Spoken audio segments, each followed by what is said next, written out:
A gente entender a fibromialgia é imprescindível empatia e também sensibilidade. E por trás da fibromialgia, dessa condição, existem histórias de pessoas, em grande maioria mulheres como nós, que tiveram a vida impactada com tratamentos com fitocannabinoides, como CBD, THC, CBG, CBN, enfim, vários fitocannabinoides, a cannabis.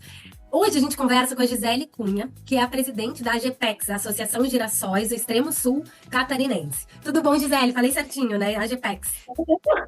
Tudo muito bem, graças a Deus. Agora melhor ainda, né? Com essa maravilhosa jornalista me entrevistando e também, né, traz muita felicidade pra gente quando as pessoas começam a ter empatia e começam a querer saber mais sobre a fibromialgia, né? Aí eu me sinto que eu não tô sozinha, que tem mais pessoas querendo saber sobre o assunto, né? Vai muito além desse mês de maio, que é o mês de conscientização sobre a fibromialgia, né? Ela é uma doença presente que existe e que está cada vez ganhando mais espaço na sociedade com reconhecimento. Gisele, teve uma história de vida até hoje marcada pela condição e que, como a gente falou nos bastidores, se encontrou na cannabis um tratamento que te trouxe qualidade de vida. Pode contar pra gente, por favor? Então, o óleo, ele me trouxe uma esperança. Muitas de nós, eu já perdi, em 2019 eu perdi umas 4 amigas para o suicídio, né? Depois da pandemia eu perdi mais 3. O ano passado eu perdi mais 2, né? Então eu perdi 2 de 29 anos e uma com 48 anos. Para mim foi muito difícil. E por que a gente perde? Porque muitas acabam cometendo o suicídio involuntário, né? Não que elas querem morrer, mas tanta medicação leva ao suicídio. Então assim, a minha colega, o ano passado, final do ano passado, ela lutou muito pela fibromialgia, ela lutou pela conscientização, ela lutou pelas leis onde ela morava, no município dela, e ela não conseguiu vencer a dor. Ela estava tomando 40 comprimidos por dia e ela teve uma embolia pulmonar. O pulmão dela já não aguentava mais, né? E, além disso, o coração não aguentou também, né? Então, teve uma parada, teve a embolia. E foi muito difícil para nós, porque eu ainda tenho mensagens dela que eu nunca consegui apagar, sabe? Ela me chamando no Instagram, pedindo socorro, como é que ela ia conseguir. Ela lutava também para conseguir o cannabis, que ela não tinha condições de pagar. Então, muitas de nós quer um alívio, quer parar de sofrer.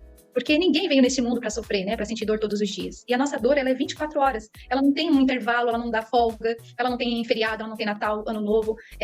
Eu passei o Ano Novo há 2 anos atrás, Natal e Ano Novo foi dentro do hospital tomando soro, sabe? Aquela virada que tu tá esperando ficar em casa e aí tu tá lá tomando aquele soro. E aí tu perde muita coisa da tua vida, né? E um dele é a tua autoestima e a esperança. Quando tu perde a esperança, tu perde tudo. Mas eu tive a esperança quando eu conheci o óleo. Eu lutei muito porque achava, né? Eu tinha uma barreira grande, gente, eu vou ficar emaconhada. Eu vou ficar chapada. Isso aí não é pra mim, Deus me livre, né? Se alguém descobrir que eu tô usando a maconha. A gente tem muitas barreiras que a gente cria pra gente mesmo, porque a gente foi educada assim, né? Imaginando que fosse uma coisa igual fumar, né? E é totalmente diferente, gente. Quando eu conheci o óleo, eu fiquei muito feliz. Eu lembro que eu chamei a minha fisioterapeuta, né? E eu liguei também pro psicólogo, eu disse, eu dormi 1 hora, sabe? Aquela vitória, assim, de dormir 1 hora. E imagina, tu conseguir dormir 1 hora, aquele sono profundo. Fazia anos que eu não sabia o que era dormir 1 hora. Eu dormia em 5 minutos, eu acordava, a noite toda se mexendo, acorda muito cansada, tu não consegue, às vezes, tirar o teu corpo do colchão, porque tá doendo tudo, não sabe qual é o lado que tu vai pisar no chão. Os 4 primeiros passos são terríveis, parece aquele crack tá torcendo tudo o teu corpo. Então era terrível sair da cama. Então eu começava a tomar muita medicação. E a medicação estava me levando também à morte. Por quê? O meu rim, eu trato há 4 anos o rim, meu rim estava quase parando também por conta dos relaxantes muscular. A gente nunca foi educado para falar, a gente compra a medicação e a gente não lê a bula. Então a gente não imagina o mal que ele faz. A gente acha que está fazendo bem para uma coisa e que vai melhorar e pronto. E não imagina o quanto mal a gente está fazendo para o nosso corpo. Né? E aí, o que aconteceu comigo? Comecei a tomar esses relaxantes muscular, porque eu queria dormir, porque eu queria relaxar para dormir, e estava viciada já, porque eu queria dormir, e aí a dor não passava, tomava mais, vez de 4, tomava 5, e assim estava indo. E começou a dar problema, muita infecção urinária, muita infecção, não sabia do que estava dando infecção urinária, o meu rim quase parando, eu não conseguia fazer xixi, estava trancando tudo. E aí a médica falou para mim que o meu rim estava ficando preguiçoso. Entendeu? Porque o relaxante muscular começava a deixar os meus músculos preguiçosos. Estava relaxado, não queria mais Claro, tu trabalhar. teve efeitos colaterais dos medicamentos para conviver com a dor da fibromialgia. E aí foi aí que tu começou a utilizar óleos à base de cannabis? Foi a partir do momento que meu rim começou a parar e eu comecei a ter trombose intestinal, começou no intestino, trombose, por conta dos tramadol, que são os remédios mais fortes que a gente toma, certo? Tramal, morfina. E ali eu descobri, aí não tinha mais o que tomar, e aí eu fui, né? Quebrei essa barreira e fui atrás. E a primeira semana eu comecei a dormir. Depois eu comecei a voltar às minhas atividades. Aí, aos poucos, depois de 6 meses, eu já comecei a largar as medicações. Estava com várias medicações que eu não tomava mais. De 30 comprimidos, eu comecei a baixar para 4, 5, certo? Hoje, eu tomo cannabis e só os antibióticos, né, que eu preciso tomar. Mas eu não tomo mais aquela quantidade de medicamento que eu tomava antes, não. Eu tomo suplemento alimentar, né? Eu tomo a B12, a vitamina D. É obrigada, gente, né? Ainda mais na nossa idade, né? Até quem não tem fibromialgia é obrigada a tomar. Mas, enfim, essa parte mudou muito a minha vida, muito. Hoje, eu consigo trabalhar pela associação, eu corro para um lado e para o outro. Antigamente, não. Eu entrava numa crise, eu levava 1 mês. Eu parei de trabalhar, né? Eu trabalhava, e eu parei porque eu não tinha condições de dirigir. Porque quando eu estava trabalhando, eu trabalhava, né, de motorista, pegava BR e tal, e eu estava sempre chapada por causa das medicações, sempre, sempre, sempre. O que chamava de verdade eram as medicações, não os óleos de cannabis. Aí que tu descobriu isso. Chapada pelas medicações. O óleo hoje não me deixa nada. Ele não me dá efeito colateral. Eu durmo e acordo muito bem, certo? Eu acordo disposta, eu consigo fazer as tarefas que eu me programo, sabe? Antigamente, não, eu vivia chapada da medicação, sabe? Aquele efeito colateral de não conseguir abrir o olho, muitas vezes com enxaqueca por causa da medicação que tomei, muitas vezes, assim, bem bobinha, sabe? A boca meia mole, meia babona. Era muito forte as medicações, muito forte mesmo. Então, tremedeira, tinha muita tremedeira. E hoje eu não tenho mais essa tremedeira. Que bom, Gi. Hoje tu és a presidente da AGEPEX, né? Que tem mais de 1.000 associadas no extremo sul catarinense. E como essa tua história de vida, mas a associação em si, como informa as associadas sobre o tratamento com cannabis, sobre essa alternativa dentro da fibromialgia? Então, eu comecei comigo, né? Eu, assim, primeiro eu vou fazer o teste. Se for realmente bom, eu vou começar a falar. Mas aí, assim, a associação, ela luta no coletivo, né? Por todos, né? Por um nem por duas, né? O que a gente precisa para ter o cannabis? A gente lutou por uma lei. Então, a gente se reuniu com as associações que existem dentro do Estado. Vamos levar essa demanda até a Secretaria de Saúde do Estado. Fizemos o projeto juntos, né, onde a gente conseguiu emendas, né, e ser incluída na lei, né, porque até então o cannabis era só para alguns tipos de doença, não para nós fibromialgicos. E aí, com isso também, a gente ganhou muita força quando a universidade entrou com a gente, né, que foi a Unesc, o centro de pesquisa. Então, hoje, temos a doutora Flávia Rigor, que tem a pesquisa para o Parkinson. Só que a gente está lutando, que acho que talvez agora no segundo semestre, abra para fibromialgicos. Mas tem alguns fibromialgicos lá dentro que já estão usando, né? Então, já tem contato com a farmacêutica, já tem contato lá dentro da universidade, aonde nos dá muito mais segurança, né? Para estar usando a medicação quando tem pessoas que estão acompanhando, né? Pessoas na área da saúde que estão acompanhando o processo, né? Então, dentro do ambulatório AMASF, tem muitas pessoas que usam e eles conseguem ter esse acompanhamento da diferença, né? Daqueles que usam e aqueles que não usam. Perfeito. E agora, dia 6 e 7, vai acontecer um grande evento de fibromialgia, é isso? Isso, olha, com muito, muito orgulho, né? Já quero aqui convidar você, né, e todas as pessoas que te acompanham em casa, que venham conhecer, através desse fórum, o que é fibromialgia. Esse fórum vai ser nacional, era para ter acontecido lá em Brasília, a gente conseguiu trazer para cá, né? Então, o Criciúma vai estar, pelo primeiro ano, né, falando nacionalmente sobre fibromialgia. Por que a gente tentou trazer para cá e conseguimos? Porque aqui tem um ambulatório, o AMASF, que ele é referência para todo o Brasil, não só para Santa Catarina, mas para todo o Brasil. É uma equipe multidisciplinar, onde tem um tratamento completo, certo? Por isso ele se torna referência. Então, trazendo para cá, na parte da manhã do dia 6, a gente vai fazer a abertura, né? A gente vai ter a abertura. Depois da abertura, na parte da tarde, a gente vai ter as oficinas. Então, quem se inscrever vai participar das oficinas que acontecem dentro do ambulatório.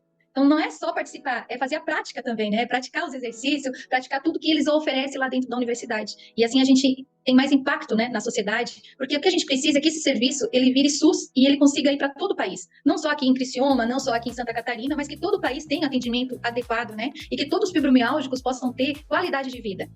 É isso que a gente luta. Então, esse fórum, ele vai trazendo representantes, né, de São Paulo, Rio de Janeiro, Sergipe já confirmou presença, Rio Grande do Sul. A gente também vai estar lá com uma amostra de arte-terapia, que são as máscaras, que são as 5 peles. Então, a gente tem a nossa colega, Lina, né, que fez esse trabalho terapêutico com os fibromialgicos e vai estar apresentando a Gli também, né, vai estar nos apresentando e nos representando também, né, com a nossa 5 peles, a nossa 5 camadas, através dessas máscaras. Essas máscaras também, elas vai estar também no Rio Grande do Sul.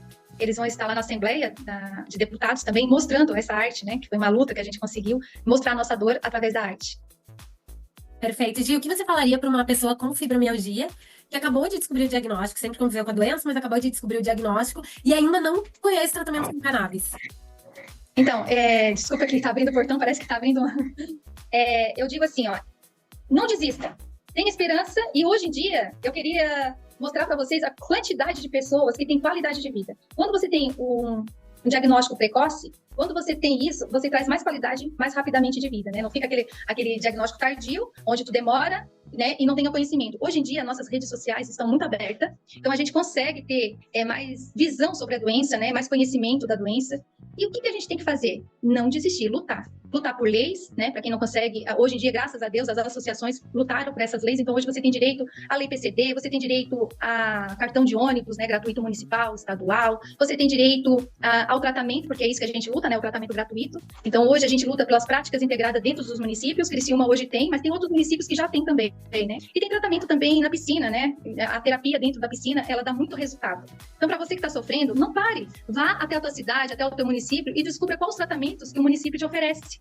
Porque assim você vai ter mais qualidade de vida e vai ver que a fibromialgia ela não mata, mas ela aniquila se não tiver um tratamento adequado, certo? Então você tem e deve tratar o quanto antes. E a cannabis pode sim ser uma alternativa, Di. Muito, muito, muito. Então, por isso que a gente lutou pela lei, né? Porque hoje eu acho que todo paciente deveria ter acesso a essa medicação. Porque não existe, eu tentei todos, são 27 anos com a doença, né? Então, nesses 27 anos eu lutei com vários tratamentos que eu não consegui, que não deu certo. E o cannabis deu certo. Ele deu certo pro meu sono, pra minha fadiga. Hoje eu tenho uma melhor qualidade de vida. Hoje eu consigo falar da fibromialgia sem chorar, sem sentir aquele aperto que a gente sentia antes, né? Aquela fadiga, aquele estresse emocional. E antes, quando eu falava de fibromialgia, eu já queria chorar, sabe? Eu já estava desistindo da vida. Mas com a cannabis, a qualidade de vida é outra. A situação muda, porque daí quando tu tem esperança, tudo muda. Tu faz planos, tu quer passar isso pras pessoas. Tu quer que as pessoas vivam melhor, né? E quem tá do teu lado também veja isso, né? Veja a diferença do antes e o depois do óleo. Perfeito, Gi, muito obrigada, parabéns pelo seu trabalho na Agepex, por compartilhar a tua história de vida. Para o canal de saúde, fica muito honrado de ouvir uma história de vida que foi tão impactada com os tratamentos com cannabis. Parece que tudo faz sentido no nosso dia a dia aqui, de trazer informações com seriedade, com rigor científico, depois que a gente escuta uma história dessas. Então, muito obrigada, viu? Eu que agradeço. Muito, muito, muito obrigada, né, pela sua oportunidade. Maio Roxo está aí, né, a campanha nacional. Vamos ter também um fórum estadual no dia 12, né, que vai ser na Assembleia Legislativa, em Florianópolis. E vamos ter esse que é nacional, representando todo o Brasil. E eu conto com vocês. Venham para cá participar dia 6 e dia 7, nas 2 manhãs, né? Vai ser nas 2 manhãs e à tarde a gente vai ficar livre para fazer as oficinas.